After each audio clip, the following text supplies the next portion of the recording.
ST మహిళా సంఘ సభ్యులకు వడ్డీ లేని రుణం 2016 నుండి ఇప్పటి వరకు 2,43,463 మంది సభ్యులకు గాను 1,157 కోట్ల రూపాయలు అప్పిస్తే కేవలం రికవరీ 25% మాత్రమే రికవరీ అయ్యింది. దీనికి కారణం మంత్రి గారు తెలియజేయగలరు. అలాగే ప్రధానంగా లైవ్ స్టాక్ రుణం ఇచ్చినట్టు వాటికి సెర్ప్ నుండే ఇన్సూరెన్స్ చేశారు. కానీ చనిపోయిన పశువులకు ఇన్సూరెన్స్ ఇవ్వకపోవడం వల్ల ఇప్పటి వరకు ఆ సభ్యులు అప్పు చెల్లించలేకపోతున్నారు. ఆ ఇన్సూరెన్స్ కంపెనీల పైన ఇప్పటి వరకు ఎందుకు చర్యలు తీసుకోలేదు? లేదు అనుకుంటే ఆ పశువులు చనిపోయిన సభ్యుల అప్పు అయినా మాఫీ చేశారా లేదా? అలాగే ఇందులో చాలా మంది అప్పు తీసుకున్న సభ్యులు కూడా చనిపోయారు. వాళ్ళ అప్పు అయినా మాఫీ చేశారా లేదా? లేదా ఇన్సూరెన్స్ ఇవ్వకపోవడం వల్ల ఈ సభ్యులు ఈ రుణం కట్టకపోవడం వల్ల ఆ గ్రూపుల్లో అర్హత కలిగి ఉండి కూడా ఇప్పటికీ చాలా మందికి మనం రుణం ఎందుకు ఇవ్వలేకపోతున్నాం అన్నది కూడా మంత్రి వారు తెలియజేయవలసిందిగా కోరుతున్నాను అధ్యక్ష. ధన్యవాదాలు. విజయశ్రీ గారు. ధన్యవాదాలు అధ్యక్ష. అధ్యక్ష, రాష్ట్రంలో పేదరిక నిర్మూలన జరగాలంటే మహిళలు ఆర్థికంగా బలోపేతం చేయడం ఎంతో ముఖ్యమని ఆనాడు స్వర్గీయ ఎన్టీఆర్ గారు అలాగే మన ముఖ్యమంత్రి వర్యులు శ్రీ నారా చంద్రబాబు నాయుడు గారు భావించారు అధ్యక్ష. అందులో భాగంగా మరీ ముఖ్యంగా సమాజంలో వెనుకబడిన ఎస్సీ ఎస్టీ మహిళలు ఆర్థికంగా స్థిరత్వం చేకూర్చడానికి సెర్ప్ ద్వారా అప్పుడు ఆంధ్ర రాష్ట్రంలో 13 జిల్లాలకి ఒక్కొక్క జిల్లాకి 10 కోట్ల లెక్కన 130 కోట్లు కేటాయించి ఉన్నతి అనే పథకాన్ని ప్రారంభించడం జరిగింది అధ్యక్ష. ఈ ఉన్నతి పథకం ప్రధాన లక్ష్యం ఏంటంటే వెనుకబడిన ఎస్సీ ఎస్టీ మహిళలకు 1 లక్ష నుంచి 3 లక్షల వరకు కూడా రుణాలు లేని వడ్డీ లేని రుణాలను అందించడం జరుగుతుంది అధ్యక్ష. దీనికి తోడు కేంద్రం అమలు చేసిన PM అజయ్ కింద అనుసంధానం చేసి 40% రాయితీని కూడా ఇవ్వడం జరిగింది అధ్యక్ష. అలాగే ఎలాంటి వడ్డీ లేకుండా అందించే ఈ రుణాలను ఎస్సీ ఎస్టీ మహిళలు 36 వాయిదాల్లో చెల్లించాల్సి ఉంటుంది అధ్యక్ష. అలాగే ఆయా జిల్లాల్లో అక్కడున్న అవకాశాలని బట్టి మహిళలు వారికి కూరగాయలు సాగు కావచ్చు, అలాగే పుట్టగొడుగులు పెంపకం కావచ్చు, కిరాణా షాపులు, టిఫిన్ షాపులు ఇలాంటివన్నీ కూడా ఏర్పాటు చేసుకోవడం దానికి అవకాశం కలిగింది అధ్యక్ష. అలాగే ఈ పథకం అమల్లోకి ప్రత్యేకంగా సిఓని ఏపీడీని కూడా నియమించడం కూడా జరిగింది అధ్యక్ష. ఎస్సీ ఎస్టీ పేద మహిళలు వడ్డీ లేకుండా అందించే ఈ రుణాలను తాము చెల్లించామని డ్వాక్రా సంఘాలు చెబుతున్నాయి అధ్యక్ష. కానీ ఈ నగదు ఎక్కడుందన్నది సందేహం కలుగుతుంది అధ్యక్ష. ఎంతో మంచి లక్ష్యంతో కేటాయించిన ఈ నిధుల విషయంలో అవకతవకలు జరిగాయి అనడం ఎంతో బాధాకరం అధ్యక్ష. ఇందువల్ల ఈ పథకం కింద వాస్తవంగా ఎంత నిధులు విడుదలయ్యాయి, అలాగే లబ్ధిదారులకు ఎంత మొత్తం చేరింది, అలాగే ఎంత వసూలైంది, అలాగే నిధులు ఎక్కడున్నాయన్న విషయంలో ప్రభుత్వం సమగ్రంగా విచారణ జరిపి వాస్తవాలను ఈ సభ ముందు ఉంచాలని కోరుకుంటూ, అలాగే ఈ నిధులు దుర్వినియోగం జరిగింది నిజమైతే దాన్ని వెంటనే రికవరీ చేసి ప్రతి రూపాయి కూడా ఎస్సీ ఎస్టీ మహిళలకు అభ్యున్నతికి వినియోగించాలని కోరుకుంటూ సెలవు తీసుకుంటాం. Thank you. మంత్రి గారు. ఎలా అయితే అవ్వదు ఇంకా. అధ్యక్ష, ఈరోజు డ్వాక్రా సంఘాలు అనేది మన రాష్ట్రంలో మొదలైంది అధ్యక్ష. గౌరవ ముఖ్యమంత్రి గారి లీడర్షిప్లో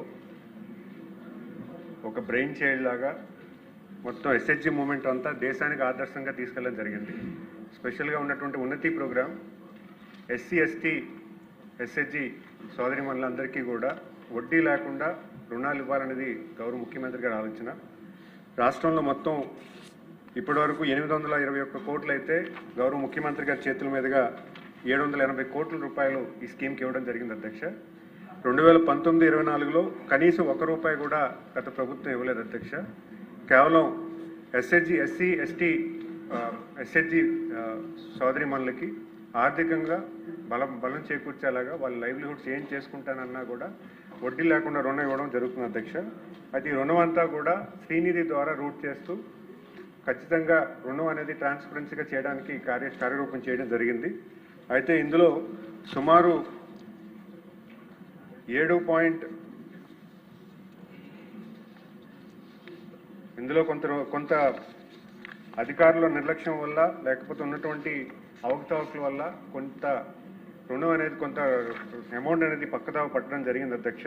దానికి ముఖ్య కారణం అనేక పరిస్థితులు ఉన్నాయి అధ్యక్ష. సోదరమణి మిర్యాల శిరీష గారు అన్నట్టుగా లైఫ్ స్టాక్ ఇన్సూరెన్స్ మీద ఒక ఇష్యూ వచ్చింది.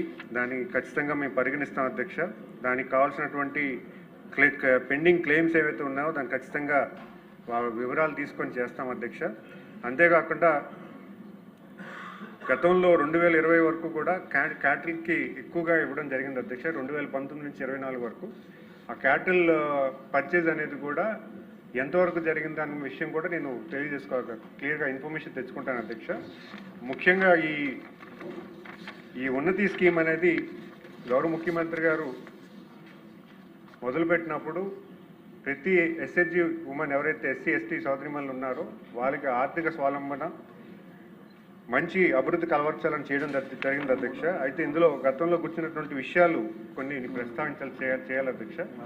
ఇందులో చాలా ట్రాన్స్పరెన్సీ అనేది పెంచడానికి చాలా నిర్ణయాలు తీసుకోవడం జరిగింది. మనం చూసుకుంటే డిజిటల్ రీపేమెంట్స్ కానీ, లేదా ఎవరైతే అభ్యర్థి ఉన్నారో సభ్యురాలు ఉన్నారో వాళ్ళు లోన్ తీసుకునేటప్పుడు వాళ్ళకి తెలియకుండా తీసుకోవడం జరుగుతుంది అధ్యక్ష. ఖచ్చితంగా ఆధార్ కార్డు అథెంటికేషన్ పెట్టడం వల్ల ఇప్పుడు ఖచ్చితంగా ఎవరైతే తీసుకుంటున్నారో వాళ్ళు లోన్ తెలిసి తీసుకోవడం జరుగుతుంది అధ్యక్ష. అలాగే రీపేమెంట్ అప్పుడు కూడా వాళ్ళు రీపే చేస్తున్నటువంటి అమౌంట్ వివోఎల్ ద్వారా పక్కదారు మళ్లించడం జరిగేది అధ్యక్ష. ఇప్పుడు వాళ్ళకి ఒక మన డబ్బులు మన లెక్కలు అని ఒక యాప్ క్రియేట్ చేసి వాళ్ళు రీపే చేసిన అమౌంట్ అంతా కూడా క్రెడిట్ అయిందా విషయాన్ని కూడా వాళ్ళకి తెలియజేస్తూ వాళ్ళకి SMS కూడా పంపించడం జరుగుతుంది అధ్యక్ష. గతంలో జరిగినటువంటి అన్ని ఇష్యూస్ని కూడా అడ్రస్ చేయడం జరుగుతుంది అధ్యక్ష. ఇప్పుడు ఉన్నటువంటి డిజిటల్ ట్రాన్స్ఫర్మేషన్ వల్ల ఉన్నతి డబ్బులన్నీ కూడా చాలా ట్రాన్స్ఫార్మ్గా చేయడానికి పూర్తి స్థాయిలో చేస్తున్నాం అధ్యక్ష. ఎందుకంటే దీంట్లో ఉన్నటువంటి అడ్వాంటేజ్ పూర్తి క్షేత్రస్థాయిలో మహిళలకు వెళ్ళాలి, ఖచ్చితంగా వెళ్ళాలనేది కూడా చెప్తూ, మరి అలాగే సుమారు 820 కోట్లలో గత ప్రభుత్వం ₹1 కూడా ఈ ఉన్నతి స్కీమ్కి ఇవ్వకుండా చేయడం జరిగింది అధ్యక్ష. అంతేకాకుండా వాళ్ళ హయాంలో ఈ డబ్బుల్లో ఉన్నటువంటి 150 కోట్లు కూడా ఉన్నతి స్కీమ్ నుంచి పీడీ అకౌంట్ కూడా ఇవ్వడం జరిగింది అధ్యక్ష. అంటే వాళ్ళు ఇక్కడ మనకు గుర్తించాల్సింది ఏంటంటే గత ప్రభుత్వం ఎంత చిత్తశుద్ధిగా ఎస్సీ ఎస్టీ సోదరిమణులకి పనిచేసిన విషయాన్ని కూడా నేను ప్రస్తావన చేస్తూ వాళ్ళకు ఉన్నటువంటి ఇంత ఉన్నతమైన స్కీమ్ని కూడా వాళ్ళు సరిగైనటువంటి ఇంప్లిమెంటేషన్ చేయకపోవడం కూడా బాధాకరమైన విషయం తెలియజేస్తున్నారు. క్వశ్చన్ నెంబర్ 1653 రవాణా శాఖ మంత్రి.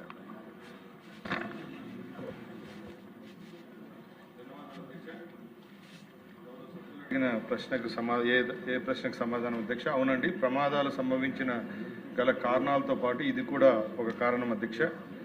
బి ప్రశ్నకు సమాధానం 1988 మోటారు వాహన చట్టంలోని 56వ విభాగం కింద ఫిట్నెస్ ధృవీకరణ పత్రం ఇచ్చేటప్పుడు రిఫ్లెక్టివ్ టేప్ మరియు అతికించడం ద్వారా ఇది నమోదు చేయడం జరుగుతుంది అధ్యక్ష. 1/1/2026 నుంచి 31/7/26 వరకు రిఫ్లెక్టివ్ టేప్ అతికించకుండా రోడ్డుపై తిరుగుతున్న వాహనాల నుండి 3.24 కోట్ల మొత్తాన్ని వసూలు చేయడం జరిగింది అధ్యక్ష.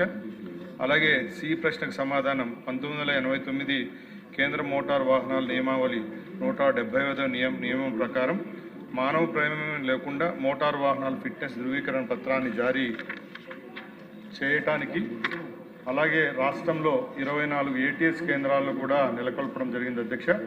ఈ కేంద్రాలు 181 కింద మోటారు వాహనాల నియమావళిని నిర్దేశించి కార్యక్రమ విభాగంలో 189 కేంద్రాల వాహనాలు అలాగే 24 ATS పరీక్షా కేంద్రాల వాహనాలకు ఫిట్నెస్ ధృవీకరణ పత్రాలు జారీ చేస్తాయి అధ్యక్ష.